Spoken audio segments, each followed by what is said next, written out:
I'm in rural Galway and it's dark and it's been lashing rain and there's not a whole lot to see, except a local man got in touch with me and he's seen the videos and he says, why don't you come along and have a look and see what I do in my workshop.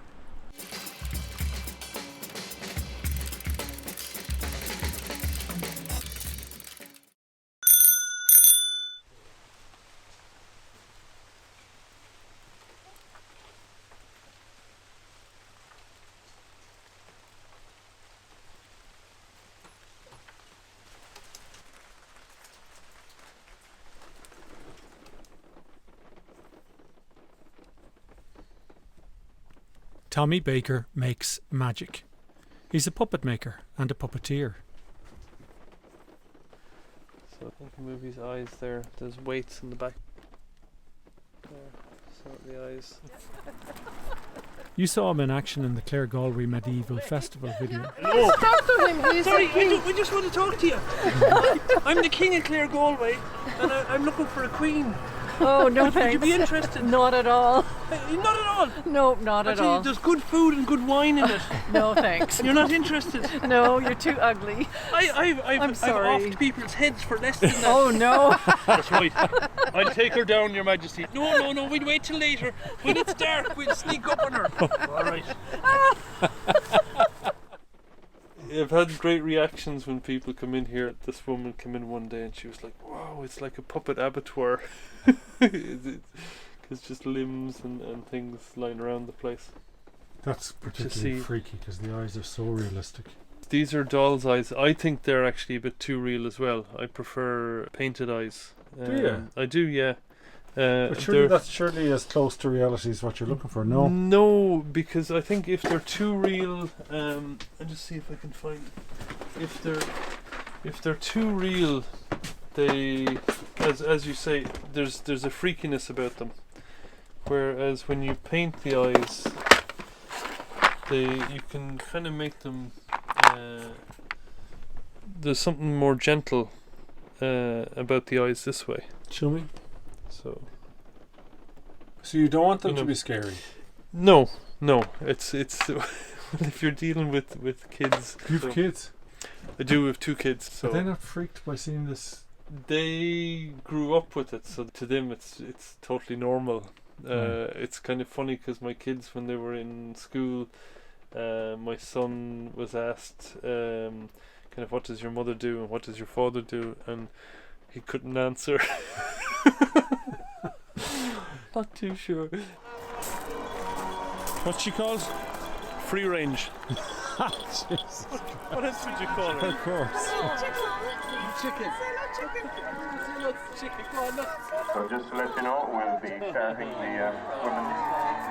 He likes you. What would you do with the Benji behind the ear? So what? Oh, he likes that. Go on. What do chickens do? What do chickens say?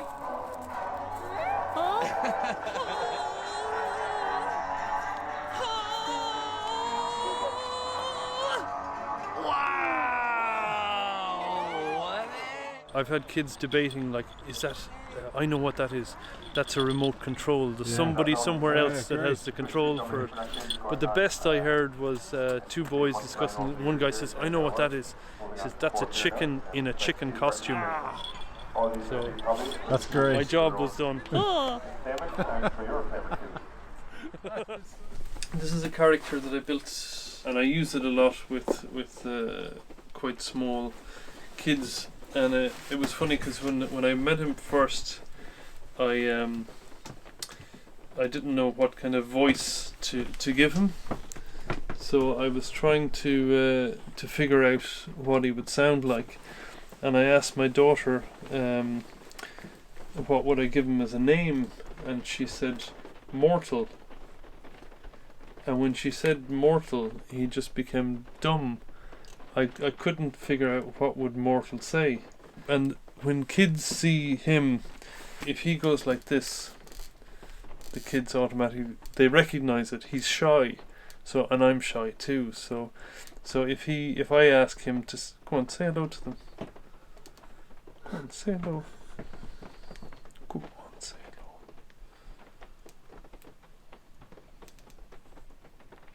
And they're okay with them not talking. Well, they actually once they see the vulnerability, I suppose, in him, and that he doesn't talk, they begin to care for him. They're like, oh, what's wrong, and so it really opens up So they write something the story. interesting. They do, yeah. It can be.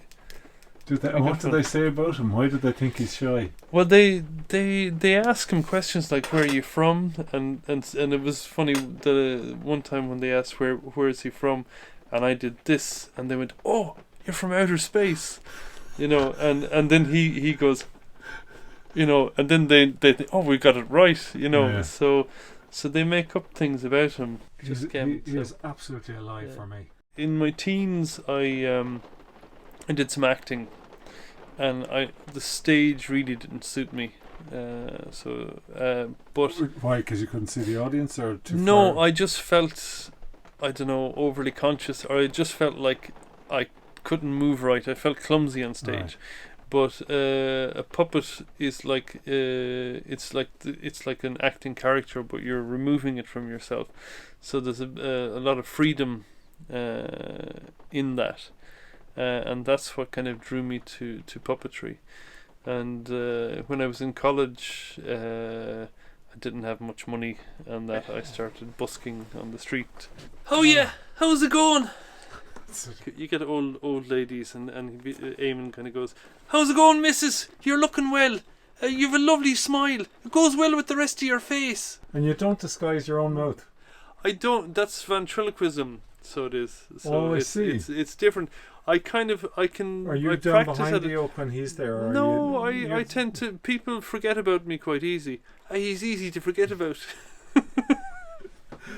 So there's no kids pointing saying, "I know how it's you." Well, I've discovered that if you hide behind a curtain and there's any movement or so, they point it out. Or if you try and hide movement and that, whereas if you're just there and that you're hidden in plain sight. Yeah. And that's what he does. He hides, and he's like a great big elephant in the room the whole time. Pretty embarrassing around him. Thanks very much, Eamon. He's in for repairs. Tommy's puppet career really got serious when he followed his girlfriend to Sweden, where she was studying music. Tommy discovered that Sweden had such a thing as a puppet library. He went along, and when he went in, the librarian said to him, "Oh, you must be here for the auditions." Tommy said he wasn't doing any auditions, but that he'd love to meet the director who was auditioning. So I go in kind of, "Oh yeah, I'm Tommy from Ireland," and he's like, "My name is Michael Meshka. Have you heard of me?" And I'm, "No." "Have you read my books?" "No." "Read my books and get back to me." And I'm like, okay, that was blunt and straightforward. And as I was going out the door, he says, "Do you have a degree?" And I said, "In what?" And he said, "In puppetry." I was like, "Do they give degrees in puppetry?" But he let me in for the auditions because they were physical auditions with these large puppets, these large marionettes, and they were a week long, and I got the audition. So They were a week long. The auditions, because it's about stamina with that Right. kind of weight and accuracy. Right. So I got the audition. Tommy studied puppeteering in Sweden and even learnt Swedish, initially to play the part of Eeyore in Winnie the Pooh. Go on, do it now. No, I won't. So it was kind of like, "Varför, därför, således, ingen svans." And That's so I learnt a lot of it phonetically at the start, and then within a year and a half or so I got into the language. The string was broken. Then Tommy also found work as a puppet builder Get the- and repairer. The movement in the fingers here.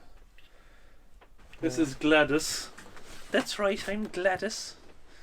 And I love the butterfly. thank you very much. I have to clean this place now. Look at the state of this now. Come on, off with you now. All right, slow on now. Watch your head now. God, he's going to damage that head. He has to watch himself now. Bye. See you now.